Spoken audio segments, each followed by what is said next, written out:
परीक्षा सुधारणा विधेयक लोकसभेत मंजूर, आवाजी मतदानाद्वारे विधेयकाला मंजुरी। राहुल गांधींच्या भाषणावेळी लोकसभेत सत्ताधाऱ्यांचा गदारोळ, असंसदीय भाषेचा वापर केल्यानं वाद। राहुल गांधींनी माफी मागावी, रिजिजूंची मागणी। राहुल गांधींनी विद्यार्थ्यांना अपशब्द वापरणं अयोग्य, राहुल गांधींच्या भाषणाला जितेंद्र सिंह यांचं उत्तर। जरांगेंचं 29 ऑगस्ट पासून निर्णायकी आंदोलन, 58 लाख कुणबी नोंदी सापडलेल्यांना प्रमाणपत्र देण्याची मागणी। मुंबईच्या महापौर रितू तावडे अडचणीत येण्याची शक्यता, खासगी सहाय्यकास दरमहा 50,000 मानधन देण्याचा प्रस्ताव, पेडणेकरांचा मोठा आरोप। मुंबई महापालिकेत पुन्हा नवीन वाहन खरेदीचा प्रस्ताव, स्कॉर्पिओ वाहन सोयीचं नाही, भाजप नेत्यांचा दावा। इनोव्हा क्रिस्टा घेण्याचा प्रस्ताव आयुक्तांना पाठवणार।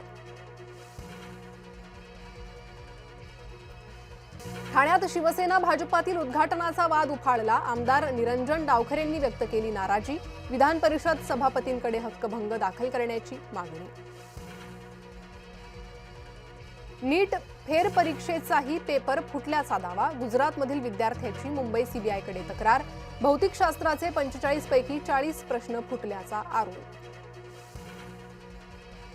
नीट पेपर फुटी प्रकरणी सीबीआयकडून 13 आरोपींविरोधात आरोपपत्र दाखल, 360 साक्षीदार, आरोपींमध्ये शिवराज मोटेगावकरचा समावेश। शिक्षणाचे माहेरघर असणाऱ्या पुण्यात बोगस पदवी प्रमाणपत्र घोटाळा झाल्याचा आरोप, सावित्रीबाई फुले पुणे विद्यापीठात बोगस गुणपत्रिका पदवी मिळत असल्याचा आरपीआयचा आरोप। सुरक्षा बाजूला ठेवून फिरून दाखव, कंगना रनौतला राखी सावंतची धमकी, राखीकडून कंगना रनौतचा गटर माउथ असा उल्लेख, जेनझिमवर टीका केल्यानं संताप। नाशकात रस्त्यात खड्डे की खड्ड्यात रस्ता, खड्ड्यांच्या मुद्द्यावरून सत्ताधारी शिवसेना आक्रमक, नगरसेवक कैलास मुदलियार यांनी केला निषेध। कोल्हापुरात पंचगंगा नदी तिसऱ्यांदा पात्राबाहेर, पंचगंगेची पाणी पातळी आज 31 फुटांवर, कोल्हापुरातील 30 बंधारे पाण्याखाली। जायकवाडी धरणातील पाणीसाठा 66.20%, पाणलोट क्षेत्रातील पावसामुळे पाणी पातळीत वाढ। चंद्रपूरसह गोंदिया जिल्ह्याला पावसाचा रेड अलर्ट, तर नागपूरसह भंडारा आणि वर्धा जिल्ह्यांना ऑरेंज अलर्ट। राज्यात आजपासून 3 दिवस पावसाचा इशारा, कोकण मराठवाडा मध्य महाराष्ट्रात मध्यम ते मुसळधार पावसाचा अंदाज।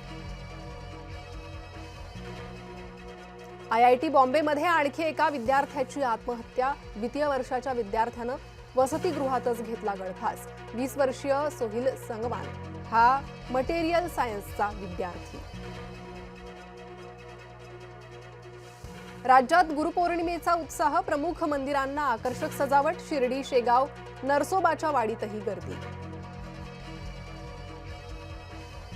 गुरुपौर्णिमेला साईचरणी 47 लाखांचा सुवर्णहार अर्पण, 2 दिवसात 1,70 लाख रुपयांचे सुवर्णदान। युक्रेन